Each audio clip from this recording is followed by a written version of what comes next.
పరిశుద్ధ గ్రంథం నుంచి యోబు చరిత్ర రాయబడిన యోబు గ్రంథంలో చదువుగా విన్నాము. యోబు గ్రంథము 40వ అధ్యాయము మొదటి నుండి చదువుగా విన్నాము. మరియు యెహోవా యోబునకు ఇలాగు ప్రత్యుత్తరమిచ్చెను. ఆక్షేపణలను చేయజూచువాడు సర్వశక్తుడకు దేవునితో వాదింపవచ్చునా? దేవునితో వాదించువాడు ఇప్పుడు ప్రత్యుత్తరం ఇవ్వవలెను.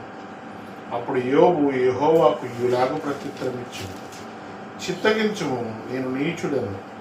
నేను నీకు ఏమని ప్రత్యుత్తరమిచ్చెదను? నా నోటి మీద నా చేతిని ఉంచుకొందును. ఒకమారు మాటలాడి తిని నేను మరలా నోరెత్తను. 2 సార్లు మాటలాడి తిని ఇక పలుకను. అప్పుడు యెహోవా సుడిగాలిలో నుండి ఇలాగు యోబుతో ప్రత్యుత్తరమిచ్చెను. పౌరుషము తెచ్చుకొని నీ నడుము కట్టుకొను. నేను నీకు ప్రశ్న వేసేదను, నీవు ప్రత్యుత్తరమిమ్ము. నీవు నా న్యాయమును బొత్తిగా కొట్టివేసెదవా? నిర్దోషివని నీవు తీర్పు పొందుటకై నా మీద అపరాధము మోపుదువా? దేవునికి కలిగి ఉన్న బాహుబలము నీకు కలదా? ఆయన ఉరుముధ్వని వంటి స్వరముతో నీవు గర్జింపగలవా? ఆడంబర మహత్యములతో నిన్ను నీవు అలంకరించుకొను. గౌరవ ప్రభావములను ధరించుకొను. నీకు ఆగ్రహమును ప్రవాహములను కుమ్మరించును. గర్విష్ఠులైన వారందరినీ చూచి వారిని కృంగజేయుము. గర్విష్ఠులైన వారిని చూచి వారిని అణగగొట్టును. దుష్టులు ఎక్కడున్నను వారిని అక్కడనే అణగద్రొక్కుము. కనబడకుండా వారందరినీ బూడిదలో పాతిపెట్టుము. సమాధిలో వారిని బంధింపుము. అప్పుడు నీ దక్షిణహస్తమే నిన్ను రక్షింపగలదని నేను నిన్ను గూర్చి ఒప్పుకొనేదను.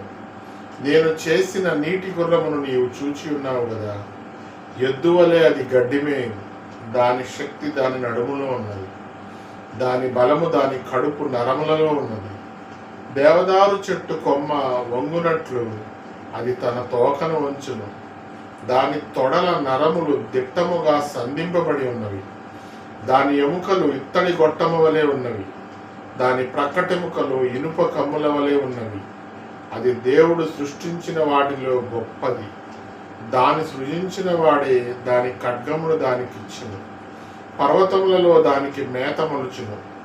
అరణ్య జంతువులన్నీ అచట ఆడుకొనును. తామర చెట్ల కిందను జమ్ముగడ్డి మరుగులలోను పర్రలోను అది పండుకొను.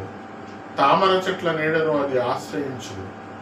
నదిలోని నిరవంజి చెట్లు దాని చుట్టుకొని ఉండును. నదీ ప్రవాహము పొంగి పొల్లినను అది భయపడదు. యోర్దాను వంటి ప్రవాహము పొంగి దాని నోటి యొద్దకు వచ్చినను అది ధైర్యము విడవదు. అది చూచుచుండగా ఎవరైనా దానిని పట్టుకొనగలరా? ఉరియొగ్గి దాని ముక్కునకు సూత్రము వేయగలరా?